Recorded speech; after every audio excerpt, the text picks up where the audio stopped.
So I covered the construction of the truck camper in other videos, but just a quick reminder, you know, the cab, the framing itself is built from 1.5-inch steel tubing. So this base frame sits on top of the side rails for the truck bed. And I tie the frame into the truck using kind of a 1.5 piece of offset here and then a flat plate. So I left this channel open because I always knew I was going to use that channel for something. And I always kind of had this idea in the back of my head that I was going to mount, you know, something in the channel so I could have a rail to tie other things into. So in this channel then I mounted a piece of 80/20 and I just ran these bolts down to some T-nuts that are in the channel here and Loctited this down. So it'll be very difficult for someone to get this out. I use the Loctite that you need to heat gun to remove. Obviously, again, if you have the right tool and you can get anything off, but it'll be a challenge. This T-slot then, this 80/20, I can use this to mount other things to, right? So I can screw things in here and I can run rails from this side of the truck to the other side of the truck. And so this is going to be kind of the a foundational piece for me securing things in the back of the truck. If I want a quick and dirty security, I can bike lock something to this rail. And so I wanted to show this because this is now part of the truck cab, and you'll see this in future videos where I'm tying in security boxes and security walls into this piece. Okay, so start looking at maybe some possibilities for the security wall. The security wall is going to go kind of where this member here is. Ignore that USB cord, it's just for charging my phone here, but that is going to be where the security wall is going to go. And the security wall, the purpose of the security wall is just to make it difficult for anyone to get the refrigerator or the battery box out of the truck. No easy grab and go. So put the security wall up, and it's going to be very challenging for them to get the battery box out of there without removing the security wall first. So just kind of layers of physical things you have to get through and defeat before you can actually steal something. I'm also going to talk about these boxes a little bit later, but for now, let's focus on the security wall. I had an old project where I built a different rooftop camper with a pop-up, and this was the roof for that camper. It was made out of kind of aluminum, 1-inch aluminum tubing with this aluminum diamond pattern, and the actual color is black. You can see the black there. So I think, so this camper is no longer in use, but what I'm going to do is repurpose this camper. I've already kind of taken it partially apart. I used to have some foam in here. You can see remnants of foam for insulation, and I had another kind of layer on the top here. Had actually this stuff here on the top, so, and sandwiched in with some foam, so it had a little bit of insulation. But I pulled this off, I pulled the foam out. These tubes are stuck down with that 3M tape, and that 3M tape, if you do it right and you clean, it's pretty hard to get this stuff, get these separated. And so for me to remove all of this easily without bending this material is very difficult. So what I'm going to do is I'm going to cut this in place. So I've already done some dimensions here, like max dimensions on security wall. I know the bottom max is 62, at the top it's 52 because of the, you know, how the camper kind of leans in a little bit there. And then I also know I can go up 18 without hitting the wind door. And so I know these rough dimensions. And so what I'm going to do is I'm going to flip this over, use my circular saw, lay out that pattern on that side over there, and cut that kind of security wall out of there. And then what I'll have to do is, once I get done cutting, I mean, you can see I drew some rough blue lines. I'm going to do some more accurate lines on the other side, but say this will be the top of the security wall where I cut along here. I'm going to come back in and put some tubing in here to kind of strengthen that up. So I'll come in, I'll lay that 3M tape down, and I'll cut some 1-inch tubing and connect that in there.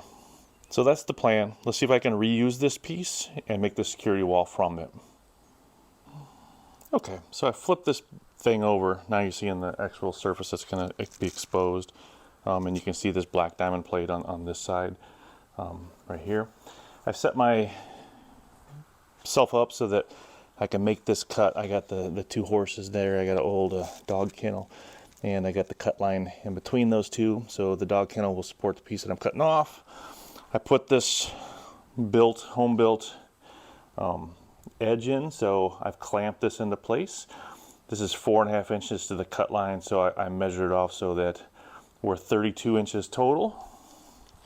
Just remember, the rough measurements I had was 32 inches max height. I'm going to go ahead and try to get that 32 inches max height in there. And let's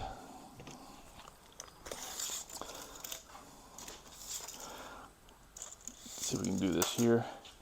So from that edge over there to here is 36.5 right there. So that's if you subtract away the 4.5 inches, you end up with 32. So I should be at the 32 inch cut line about right here. So that's the cut line. Should be about right there. I'll put you over here. Let's see if we can make this cut together.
All right, so for this next clip, it looks like my microphone had died.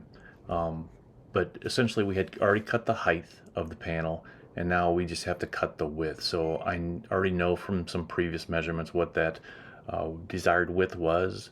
I set up a cut rail there that I can run my saw up against, again using that 4.5 inch offset that my circular saw has, and I'm just making the cut here.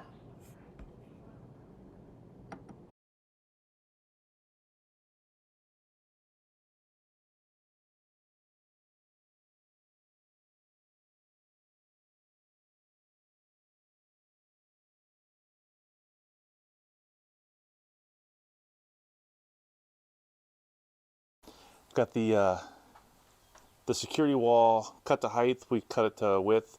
I also cut the ears off so it matches the angle of the truck there so we can close the wind doors. But that's kind of what it looks like, right? So there's very little gap at the top. Can't get your fingers in there. You can get them in there right now, but you're not going to be able to really get a lot of leverage to yank that wall, secure it nice and tight. Right now it's just sitting in there, but that's the concept, right? There's a wall between this stuff over here, this fridge, and that battery box. It'll also prevent any kind of collisions with any equipment. So as I slam gear in here, I don't have to worry about it slamming back and hitting the fridge or hitting the battery box. It's all kind of protected, so it serves as some protection too. I do have to be a little concerned with the venting for the fridge. There's a heat pump down there with some venting that is cooling the fridge, and that heat pump is at the bottom. I need to make sure there's plenty of airflow. I'm not sure if I'll just leave a gap and that's plenty of airflow, or I might have to cut out a little piece here so it can vent into the bottom. I'll figure that out in a little bit. But anyway, that's the first pass, the security wall. The back side, you can obviously see the framing from the old project, but now I have to add some additional framing for the new dimensions. So that's what's up next. All right, so let's talk about how this back wall is going to be secured. Obviously, if the back wall is easy to remove, then it doesn't really dissuade people from just stealing things. So anyways, we are going to secure this back wall in 2 spots. I'm going to have some tie-in to this new rail system that we put in earlier. So there will be a tie-in there. And then there'll also be a tie-in at the roof. So if I lift this up, this is one of the panels for where the mattress sits on. But you can see I put a piece of angle iron that spans the top from one side to the other side. And I'm going to secure this wall to that piece of angle iron, and then we'll secure it into the rail here. So that way the whole top will be secure and also pretty close to the bottom will be secure. And so it'll be pretty hard to pull or yank this security wall out of place. Okay, we made a little progress. It might not look like it, but this is the back wall again. Took it out of the truck. It's sitting on a couple of horses here in the garage.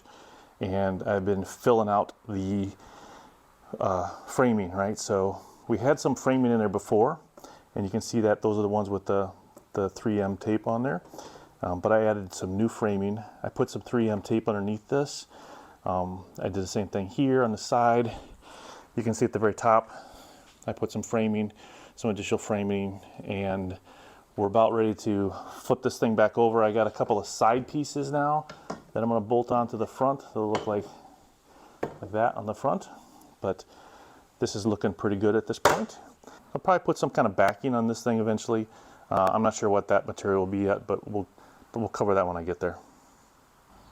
All right, so I've got the security wall done. Try to back up a little bit so you can see as much of it as you can from where I'm at. I'm actually up inside the tent, standing up here on the back of the truck. But you can see how the security wall is going to be secured. We're going to put some bolts in here, and then that'll secure the top rail to both sides, and then I will secure it kind of midway towards the bottom to our new rail that we put in over there. And so that'll work pretty well. So that security wall, if you look back here, you can see it gives room for the fridge. There's a little bit of space down there for the fridge to breathe. I'm going to look up and see what's recommended by the manufacturer. My gut feeling is they want some more, so I might still end up punching a hole in the bottom there. And then at some point we will probably work on this backside. But for now, this is where it'll be.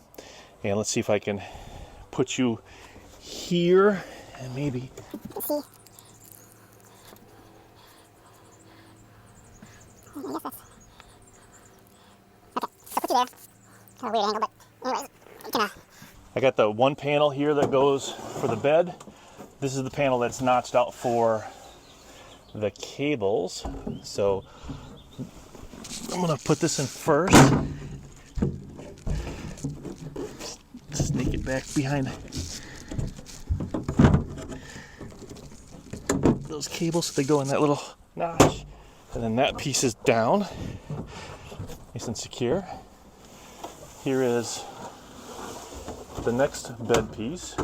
And again, these panels are meant to be removable, so if it's raining, I can remove these panels and we can pop these things back and get some more headroom in the camper area. And so now you can see how with the bed pans down, it's going to be very challenging for someone to get access to what's behind that security wall. All right, so one more view from the ground now. With the security panel installed, I also have the bed pans back in installed. And so now you can see that it's pretty secure up here the way it's mounted. It'll be hard to get out. I don't have it mounted here yet, but there will be a mounting point to this 80/20 rail, so it won't be so wobbly. And then once we get that secured, this whole area back behind this security wall will be very hard to get to. Obviously, if they pop the wind doors, they can get access to this, but this is so bulky, unless they're going to spend time and take apart all of these pieces, they're going to have a hard time getting this, stealing this thing. So that's the goal, is to make it hard to steal. It's very expensive to make it impossible to steal, so that's not my goal. My goal is to make it a challenge. And then if we add another layer of electronic security and motion detecting lights and alarms and maybe some notifications on my phone, I think we'll be in pretty good shape. So that's the security wall. And next thing is be working on a box here to secure some of the cargo that we'll have.